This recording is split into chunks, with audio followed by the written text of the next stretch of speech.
Going to begin. Everyone sitting with their head, neck, and back in a line. Feet are flat on the floor. Close your eyes.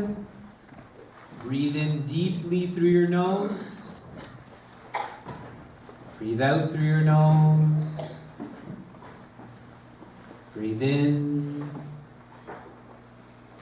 Breathe out. Breathe in. We'll chant once.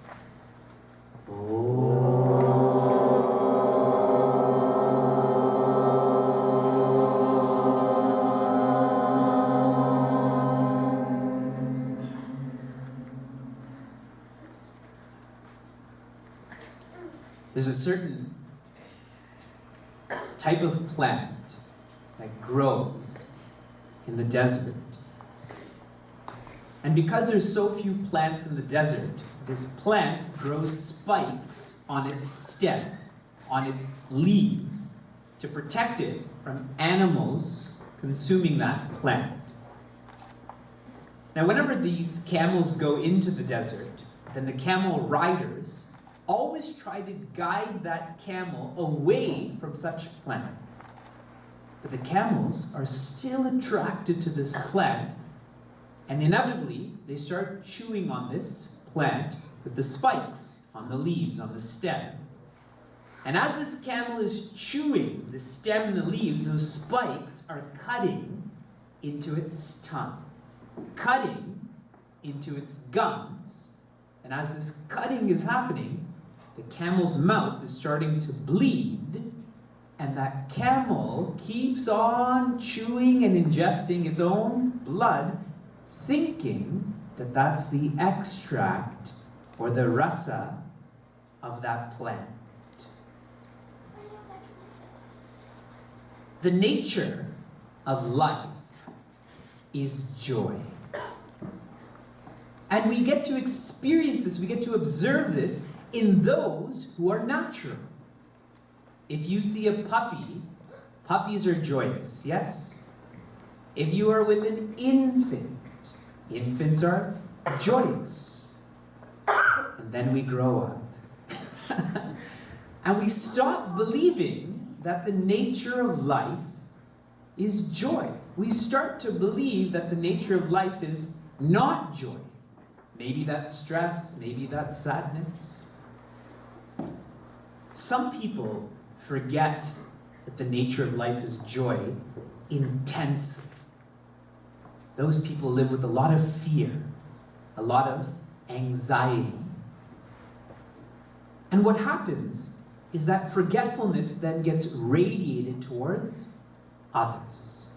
Someone who's afraid makes other people scared too, yes? When you're around an anxious person, you become anxious also. Forgetting that one's life is of the nature of joy, we start to inflict this upon others. And I'll give you some classic examples of this that you already know. I'll just look at this in a way that's relevant to our workshop today. I sometimes feel that the original bully, that person's name is Ravana. What does Ravana mean? Ravana means the one who wails. And when he wails, then the people around him wail also. His brother, his wife. And Ravana became elevated by pushing everyone else down. His father, his ministers. That's why Ravana is known. He stands out because everyone else has been suppressed. He wails and people have to suffer. And his counterpart is Rama. And what does Rama mean? The one who is joyous. And we know Rama also. He is distinct, not because he pushed everyone down, but because he lifted everyone up. Whether it was a squirrel or a monkey or a bear, his own wife. So you see, the original bully you see the original solution to the bully also.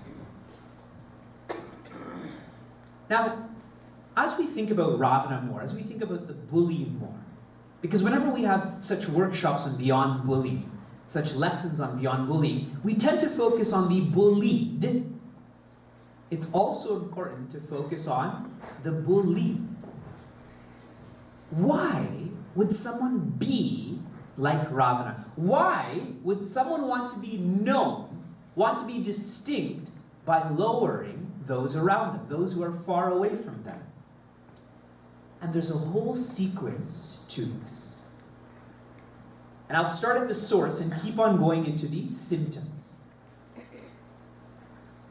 The primary source, the primary cause for someone to be a bully is incompleteness. They are unhappy.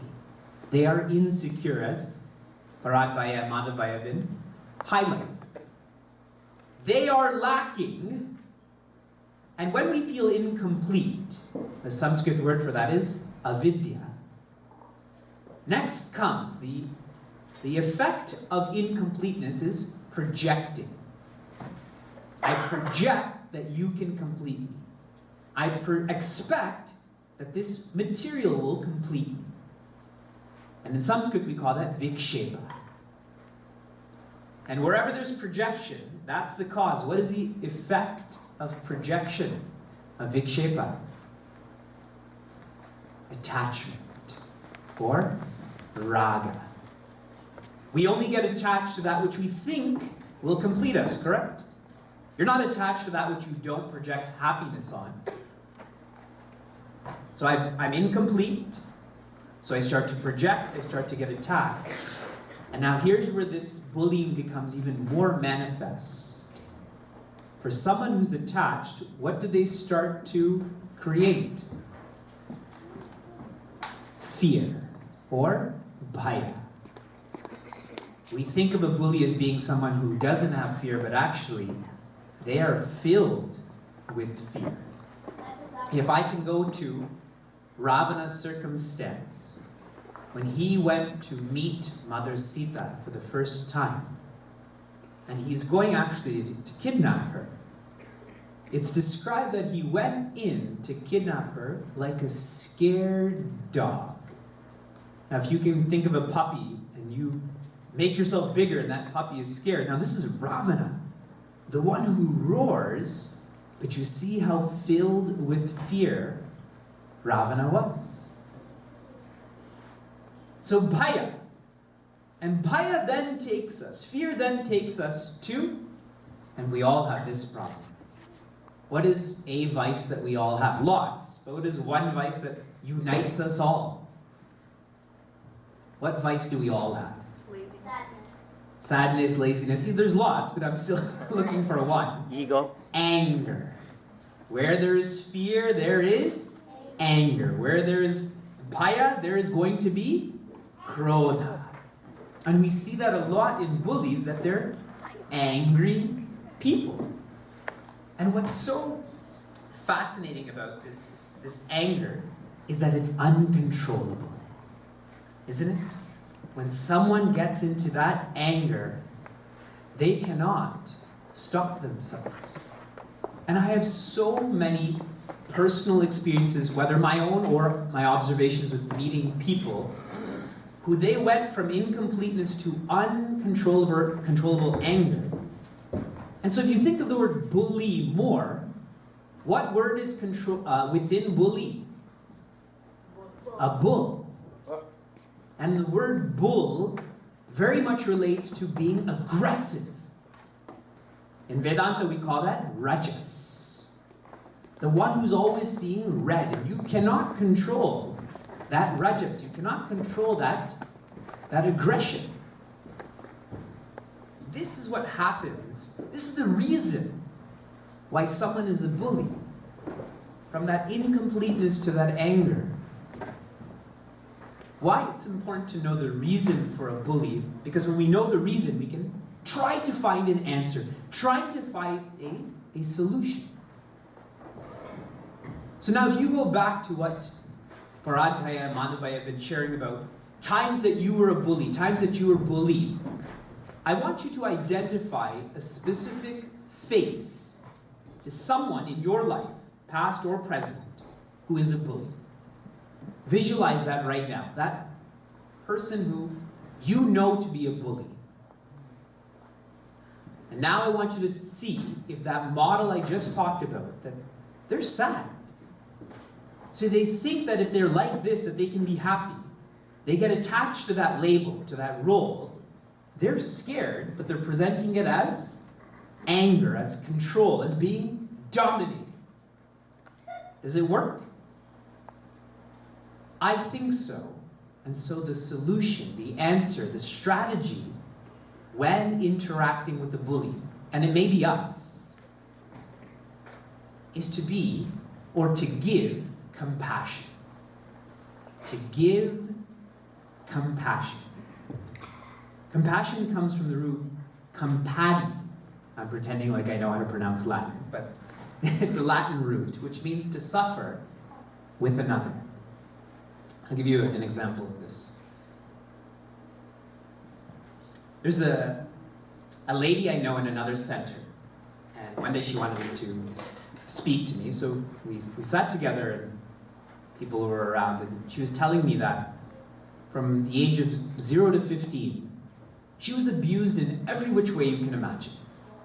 Physical, emotional, financial, social, etc., etc., etc. And now she's married, she has 2 kids, and what she went through, a lot of that comes out in outbursts. It erupts. And it's creating problems for her husband. Naturally, then it's creating problems for her sons.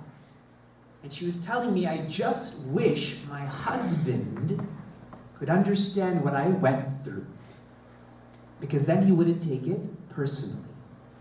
Hers is uncontrollable. We can only sympathize with that unless we've gone through that. And I share that if we had compassion, in this case, if her husband had compassion, tried to suffer with her, his relationship with her would be very different, correct? Ravana was a scholar. Ravana had Lord Shiva in his mind, but he lacked direction. And if he only was given that direction, maybe Ravana wouldn't have turned out the way that he is. To give compassion means to support and not to isolate. If you think about classrooms where someone is disruptive, what do we do with the disruptive student? Tell them to be quiet, make them sit by themselves. We tend not to support them. We tend to isolate them more. And the more isolated I am, the more incomplete I feel. I project, I get attached, I'm afraid, I'm angry. So our reaction towards a bully, maybe it's encouraging one to be a bully, encouraging more bullies. This support should come in the form of role models. Often a bully doesn't have any role models, right? For those who have seen the movie It, the present one, the old one if you've read the book, it is not a horror movie or a horror book.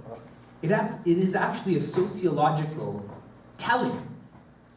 Those 6 kids that see Pennywise, did you ever observe how their parents are? All of their parents are useless. Their parents are filled with fear, so those kids are also seeing fear. Not all the kids see Pennywise, only those sets of kids see Pennywise. So the kids became like their parents. In other words, there was no role model. So how do we support someone who's a bully is to bring in role models. Whether that's you, whether that's someone else, that would make such a difference. This isolation, in Sanskrit we call this dvaita. Where there's separateness, there is fear. And where there's unity, like Unity Day, we call that advaita. Where there's oneness, there is peace. There is completeness. So we can look at bullying from a symptomatic level But if we really want a lasting solution to bullying, we have to go all the way back to bringing more completeness, bringing more peace. And where does this all start? With oneself. Everyone's with me? The reason for a bully is incompleteness coming all the way down to anger.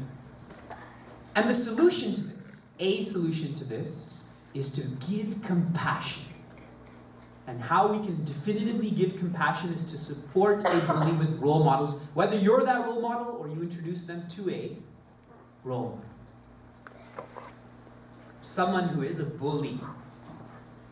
Naturally, we have to think of someone who's bullied also. How many of you have seen the movie The Dark Knight? The second in the Batman trilogy from Christopher Nolan. You have the Joker, who, let's say, is a poor role model. Then you have Batman, who is a good role model, and who's in between? Harvey Dent. Harvey Dent is the district attorney, I believe, of Gotham City. Gotham City sounds like which South Indian name? Gautama City, no? So Harvey Dent goes through a hardship. He's involved in an accident. And in that vulnerable place where he is ready to be influenced, who shows up first? The Joker shows up. And Harvey Dent, from that point onwards, is no longer known as Harvey Dent, he's known as Two-Face. Had Batman showed up, maybe the case would have been different, because Batman, or Bruce Wayne, suffered equally. The person he loved died, the person who Harvey Dent loved died too. But you see how they responded to that circumstance very differently. And a lot of that had to do with how the Joker influenced that circumstance. To be human is to live by choice and not coercion. To live by choice and not coercion. And why I'm sharing this is that Harvey Dent, he was forced to be the way he is. And if you want to look at this in a larger way, he chose to succumb. He chose to be a victim rather than to respond to that circumstance. But to be human is to live by choice. Earlier I said the nature of life is joy. Now I'm saying to be a human is to live by choice. But for some, that choice is taken away, no? A bully takes choice away from those they are bullying. Whether it's lunch money, and I think a more extreme version of being bullied is conversion. When I convert you to my belief system, I'm not taking you on physically or mentally, I'm taking you on intellectually, which is the deepest, most powerful part of you. If someone is trying to harm America, what city should they harm first? Washington, D.C., no? The symbol of freedom. Is Dayton the symbol of freedom? Don't tell anyone I said that. You understand what I'm trying to say? In the same way, when we take away choice, when we live by coercion, we are creating an inhumane environment. Because there's no more choice there. And that's what someone who's bullied goes through. That humanness of them is being taken by that bully. And that's not a light matter. I was sharing with some people that our Chinmaya Mission Cleveland crew, that's a fun way to describe all of you, you're a crew, did a fine job in bringing this message to libraries and schools and mandirs and so on. Here there's 75 people, which is great. I'm most appreciative to the people here. But really, how many people should be here? 500. But people don't want to think about bullying. They don't want to talk about bullying. Because it's easier not to. But what you don't know is not going to not hurt you. Ignorance is not bliss. it is important to know that when I'm being bullied, that I'm no longer being a human. If I'm bullying, I'm creating this lack of humaneness. I gave you an example of Ravana and Rama. I'll give you an example of how humaneness is taken away. We all have heard about Mira, and we tend to call her Mirabai. But that's a very low way to call this great personality. I like to think of her as Mahamira, not Mirabai. She's Mahamira. She had a choice to live a divine life, to love the divine. And you know who created all of that for her? Her mother. Which is so beautiful. What pure parenting, that the one who will look after you forever is the divine. And she was so receptive to that. And then she got married, and her extended family was confused by how much she loved the divine. But she kept on living by choice, and even her husband then supported her. Then her husband passed away. And now her extended family had free rein to try to take away that choice from her. They tried to poison her. They tried to have animals attack her. They tried to pierce her. But in all cases, she kept that choice alive, that I'm choosing to focus on the divine. She never allowed herself to be a victim. She stayed being a human. She followed being human. So we have an example of Ravana as a bully. We have an example of Mira as someone who's bullied, and she never gave in to that. Harvey Dent did give in to that bullying. Mahamira never gave in to that bullying. If the reason for being a bully is incompleteness leading to anger, what is the reason for someone being bullied? And I think a simple reason for someone being bullied is because they are, fill in the blank, different. Why would I bully someone? Why am I being bullied and not the next person? Because I am different. My hair is different, my skin color is different, my accent is different. And usually when it comes to being bullied, why someone's being bullied is baseless. Did I choose my skin color? Did I choose my gender or my height? I didn't. I may choose my profession. I may choose what kind of hot sauce I take at Taco Bell. And on and on and on. And if someone judges me for that, it's still not okay, but let's even be loose about it and say it's relatively valid. But for someone who's bullied, it's very much baseless. And I'd like to give you another historical incident about this. There's a great rishi, a great thinker, whose name is Ashtavakra. Ashta means 8, Vakra means curves. He had 8 curves in his body. If I could make my arm straight, he couldn't. It was always curved. His arms, his neck, his knees, his legs. And when he would walk, he'd take a straight stick and hobble as he walked, because it was so difficult for him. And one day he happened to go to the kingdom, to the court of Janaka.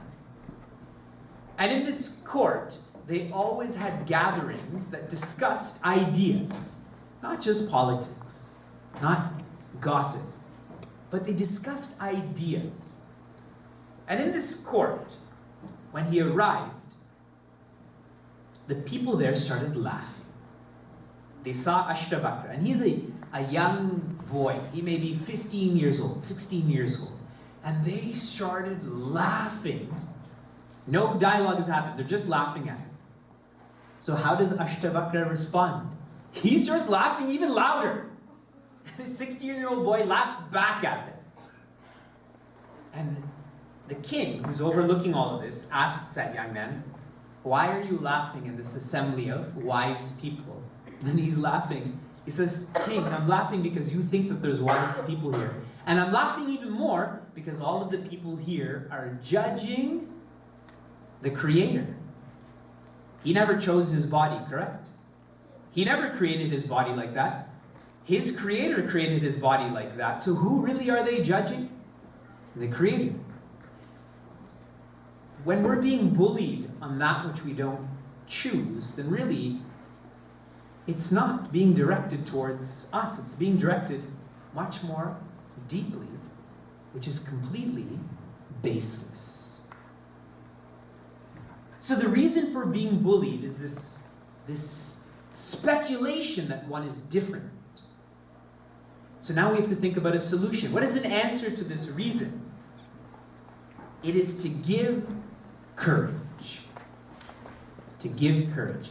What should we give to the bully? Give compassion.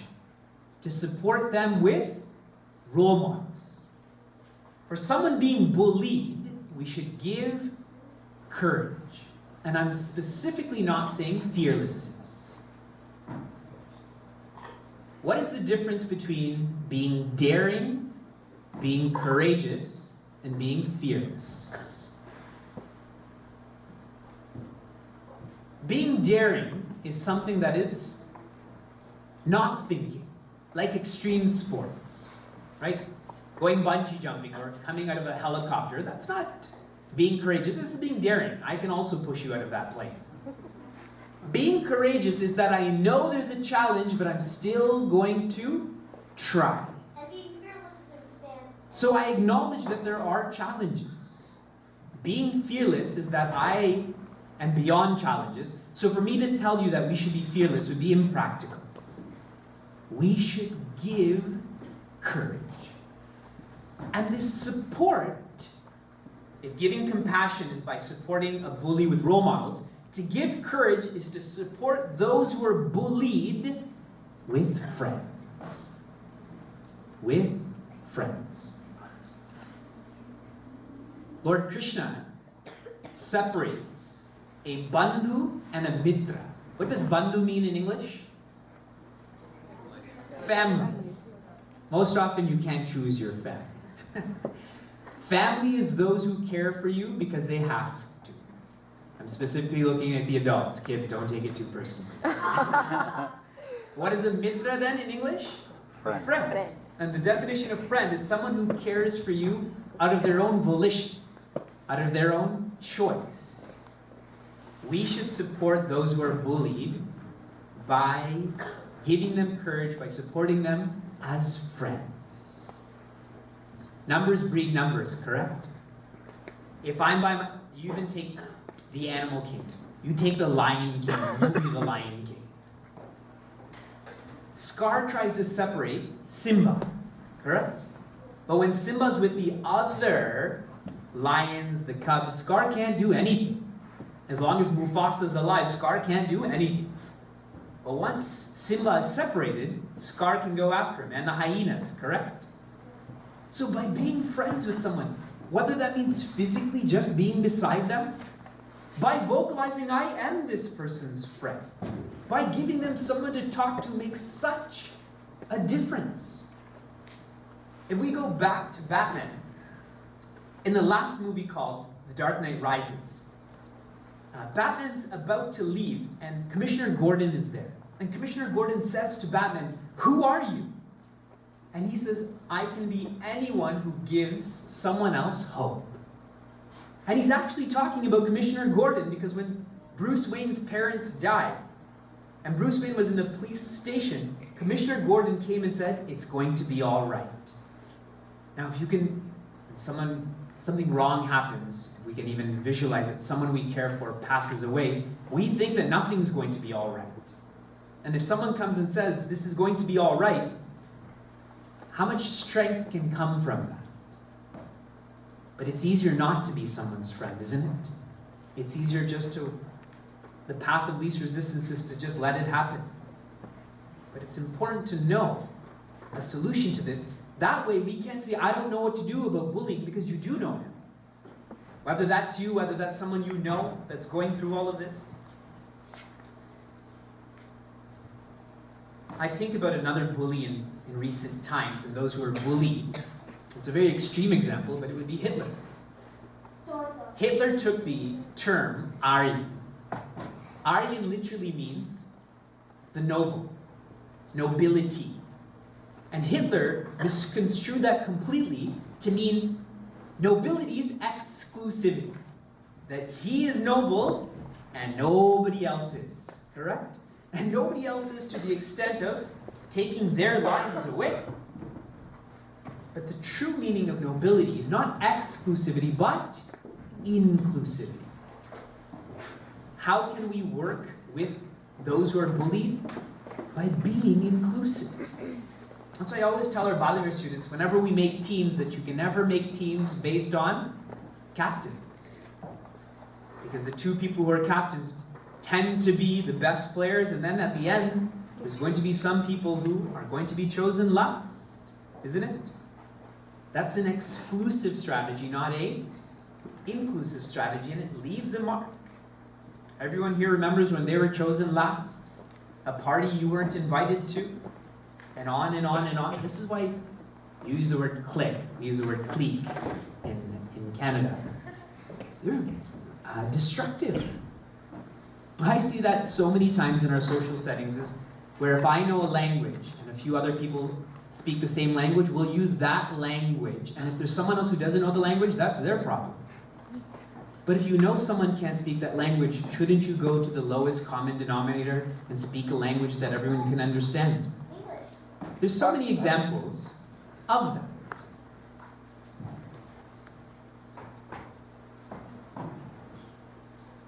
I shared some thoughts on beyond bullying, from the bully's perspective, being a bully, interacting with bullies. I shared some thoughts from the bullied perspective, being bullied or knowing someone who's bullied.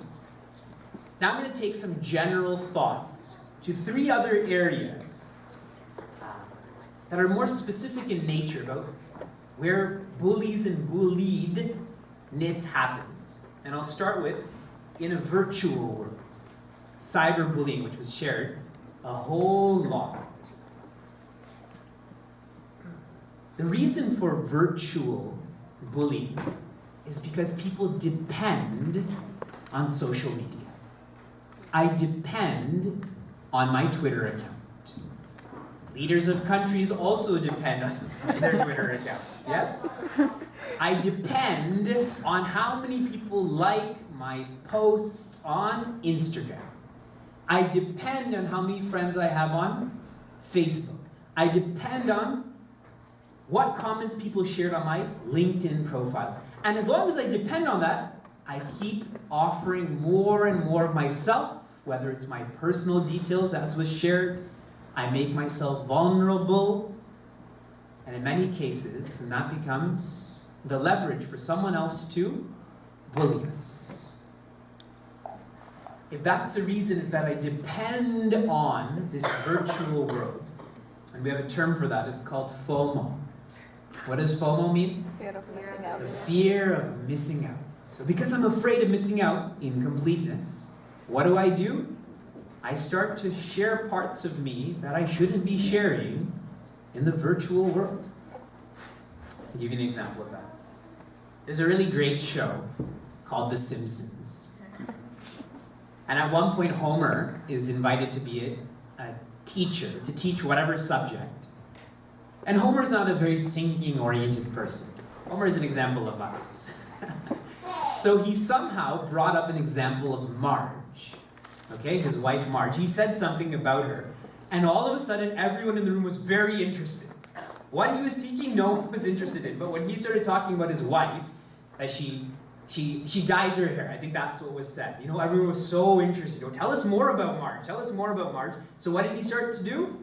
He started telling secrets about Marge that should only be kept between a husband and wife.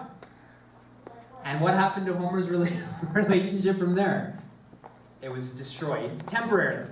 Simpsons keep on going on. But you see, my point is that he felt complete by sharing these details. We feel complete through social media. This is the reason why we allow ourselves to be bullied, or we're the perpetrators.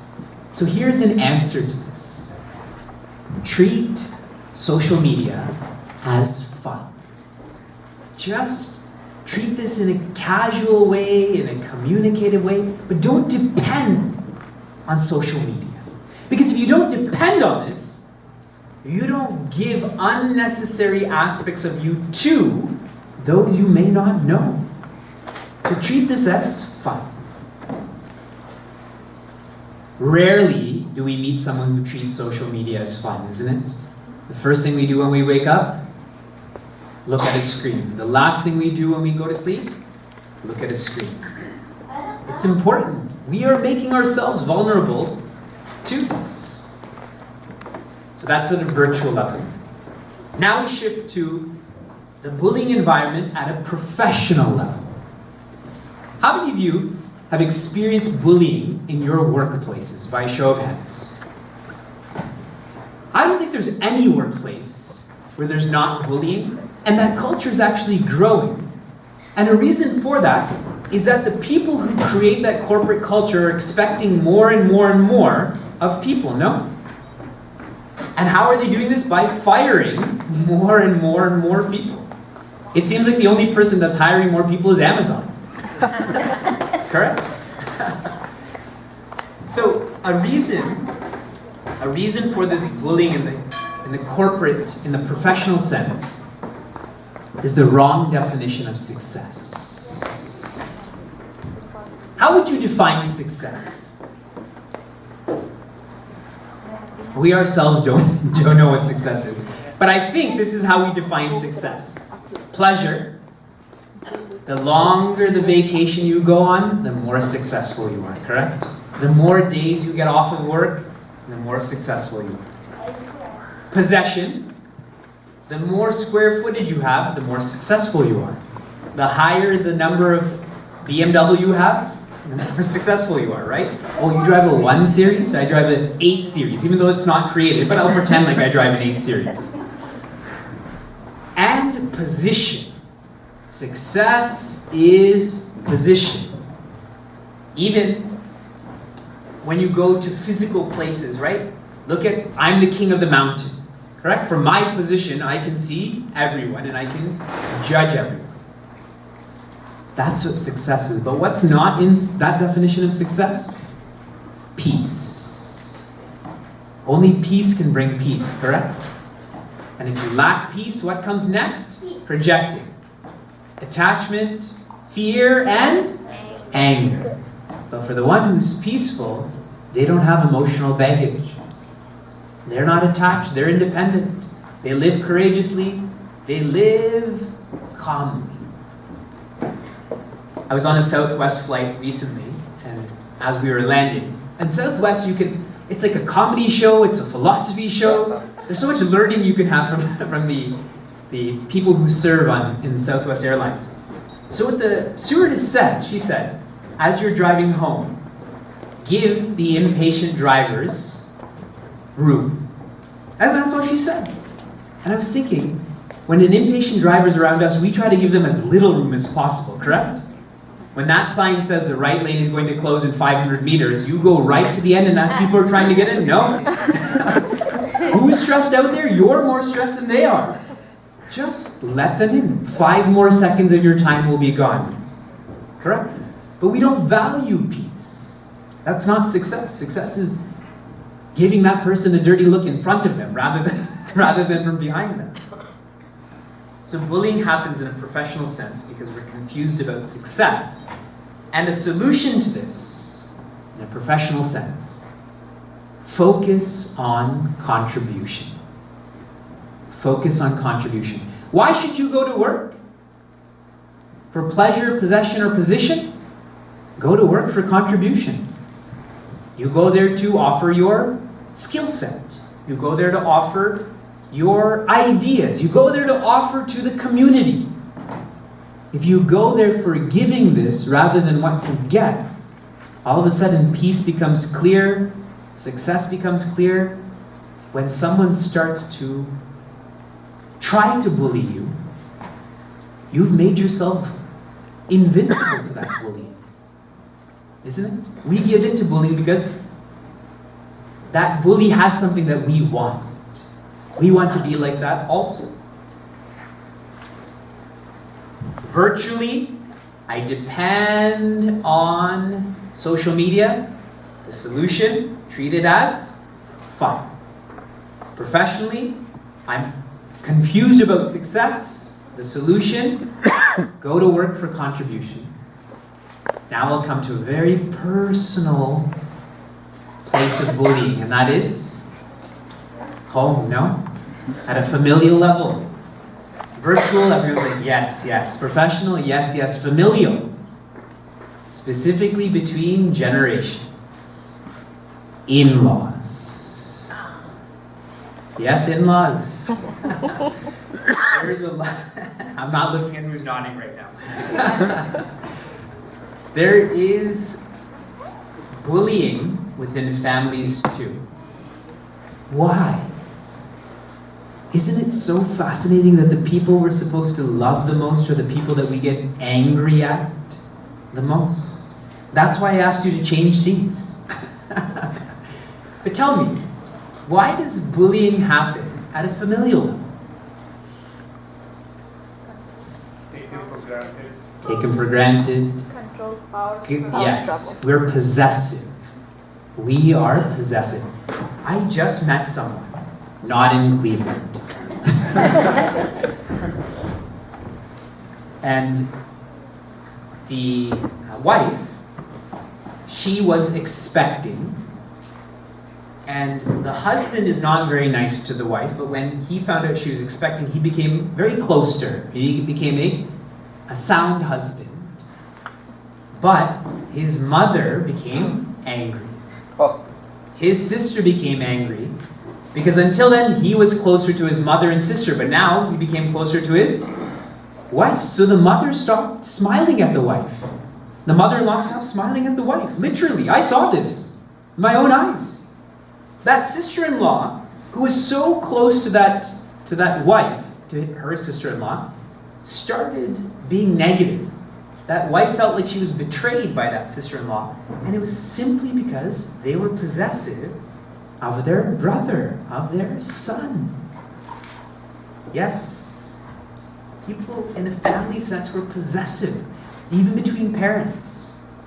A parent will tell a child, you know, your mother's like this, or your father's like this, correct? You don't directly say it to the spouse, you say it through the kid to the parent.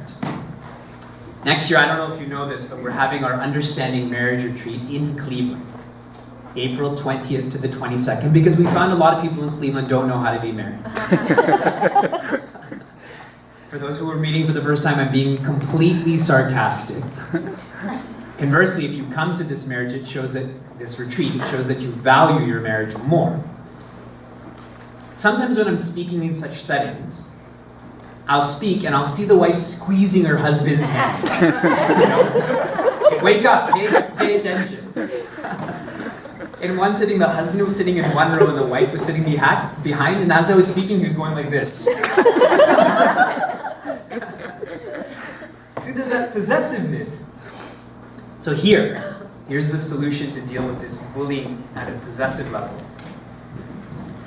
It's an acronym that many of you have heard. That acronym is PLEAD. P-L-E-A-D.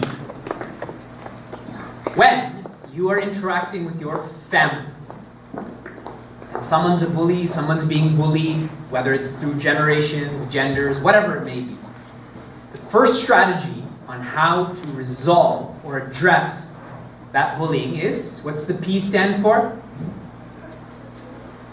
Pray. Pray that you understand that person.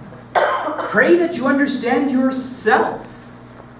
We always make prayer a last option when really it should be the first option. Prayer brings clarity. Pray that they understand you, that they understand themselves. From prayer, what does the L stand for? Love. Love is good. Lead. All of the people in this room who are under 13, they learn more with their ears. Once you become a teenager, you learn more through your eyes, isn't it? We grow up. So we no longer believe with our ears. If we don't see it, we don't believe it. So lead.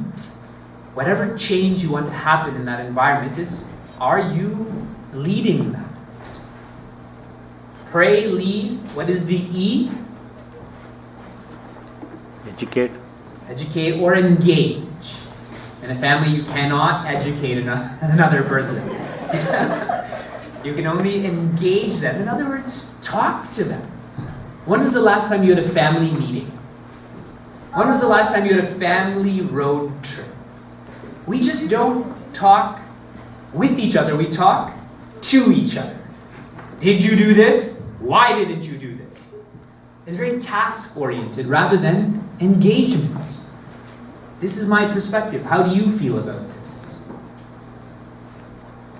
It's bullying to not be heard, correct? I find that in a lot of families where a spouse feels like they're just not heard. A child feels like they're just not heard. And the other person will say, I already know what you're feeling. Isn't it? I already know what you're thinking.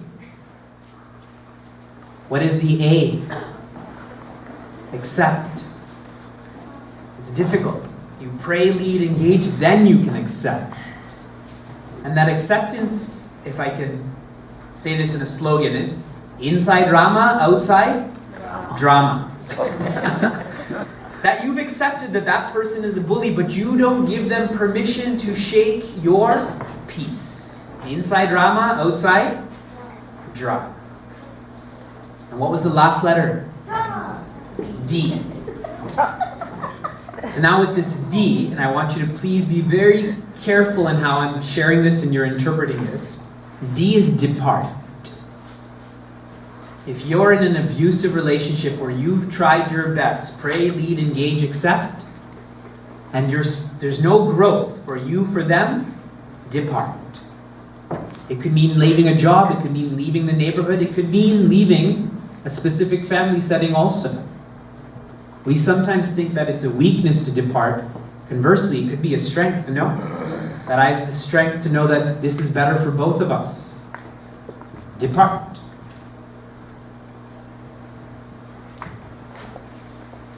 We're going to shift to a practice part of what I wanted to share on Beyond Bullying.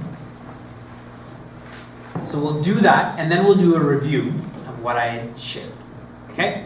So shifting to the practice, I want you to find a seat anywhere in this room, but you can't be sitting around anyone.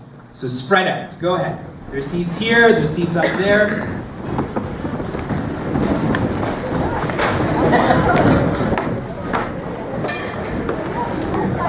You shouldn't be sitting around anyone. You shouldn't be sitting around anyone. That's impossible. God's always near you. But that's impossible.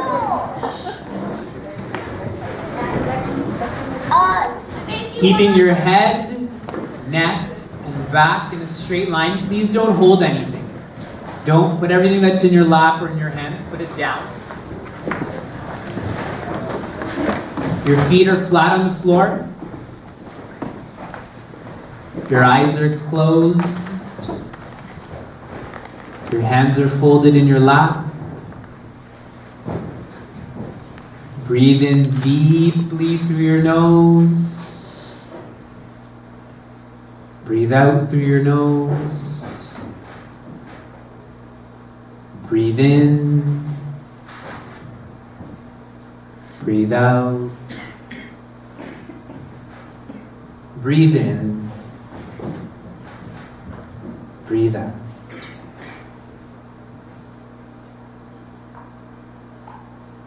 For the next little while,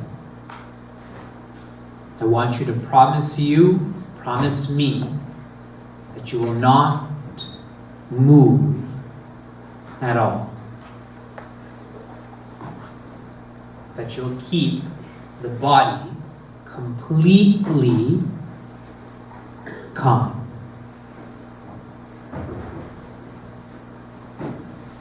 For the next little while, I want you to promise me, promise yourself, that you will only listen to my words, that you will keep the mind completely quiet.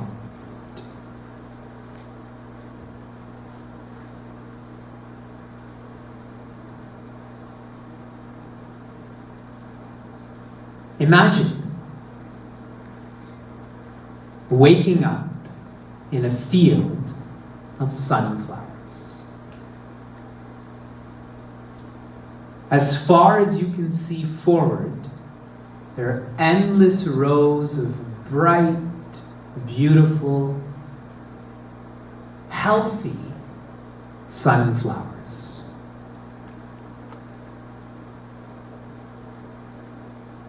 You slowly turn around to see where you are, if there's anyone with you. And in every direction, there are more and more sunflowers.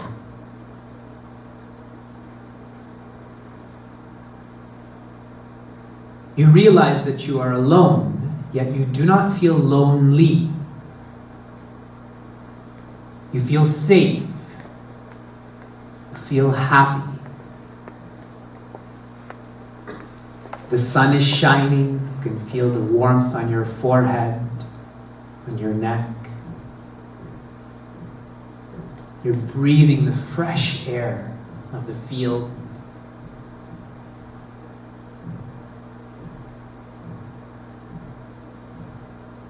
Suddenly, a cool breeze blows at you from behind, as if encouraging you to walk. And so you start. You feel the cool soil underneath your bare feet. You extend your fingertips to touch the stalks, the soft petals.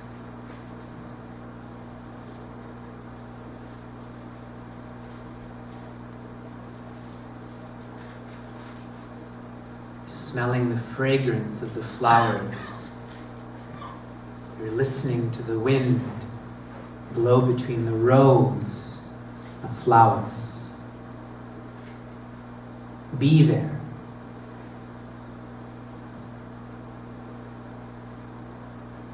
You keep walking and walking.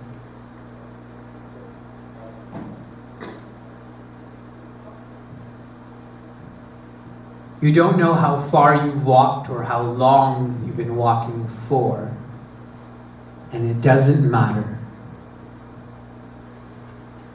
You feel content.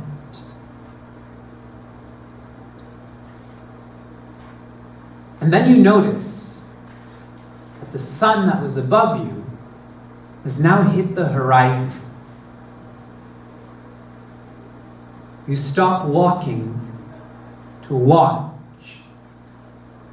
the bright blue sky turn to a deep purple.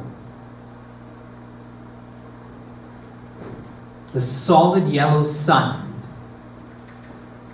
is now a dark red.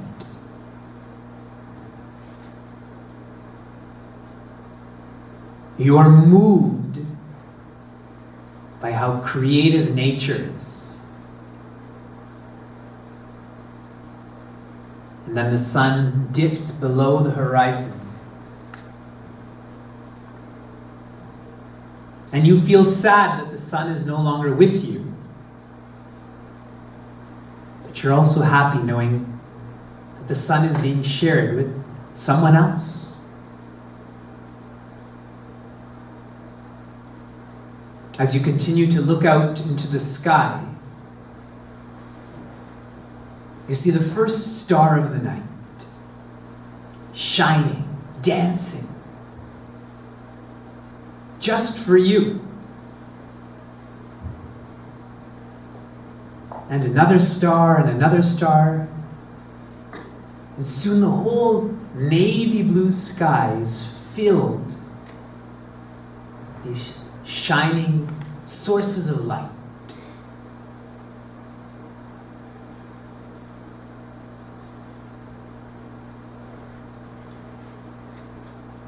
You're calm. You are quiet. And to see the sky even more clearly, you push aside some sunflowers and you lie down on the ground. You feel the moist soil, the back of your ankles, the back of your hands. And you're looking up. And you can see the full scope and grandness of the sky.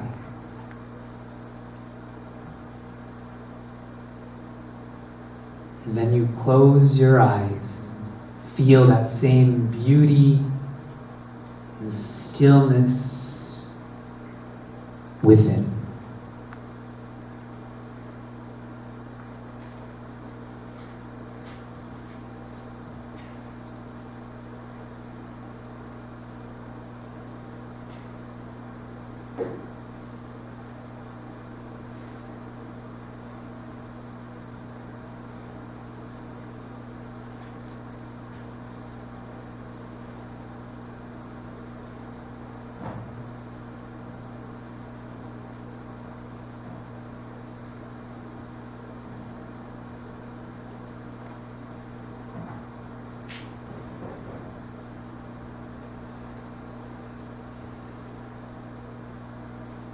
Slowly, gently, actually move your head,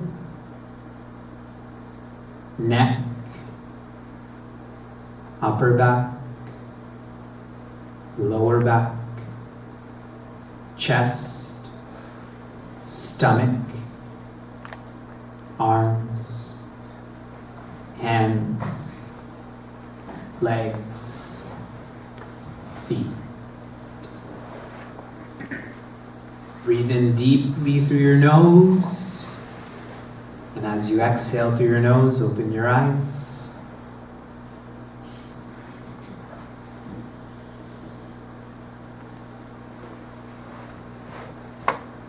How was your experience? Good. How do you feel right now? Calm. Light. Anyone want to describe what they experienced? What you saw? Pleasant. In the back? Sleepy. Yes, that's because you drank the juice and not the coffee. I Felt refreshed. Did you smell the sunflowers? Did you see the changing colors in the sky? You were all sitting in the same Parma Snow Library. All 75 of you were in the Parma Snow Library, which you've been to so many times. And I didn't move from my spot either. And for the last 10 minutes, I shared some simple English words. But look where you went. Look what you got to experience. During today's workshop, if you realize that you are a bully, that you're a bully online, or you're a bully at work or school, or you're a bully at home, if you've realized that, I'm not saying you're that. You have to decide that. If you realize that, also realize how easy it is to make the mind calm and quiet. That you can feel more complete, which means you don't have to project and be attached and be afraid and be angry. That you can realize that the nature of life is joy. And if you've realized during this workshop that you're bullied online or at work or at school or at home, if you're bullied, a bully can only affect you as much as you want to be affected. And how, through the power of your mind, you can be taken to that sunflower field. You can be taken to the divine. And I only gave you the example of Mahamira. We have endless examples, whether I talk about Prahlad, I talk about Dhruva, I talk about Nachiketa, I talk about Vibhishana, and I can just keep on going with that. Of people who kept their minds strong. Okay? And I wanted to go through this simple practice to show you that you are that strong. I just sat here with the mic, stood here with the mic. It's all your own doing.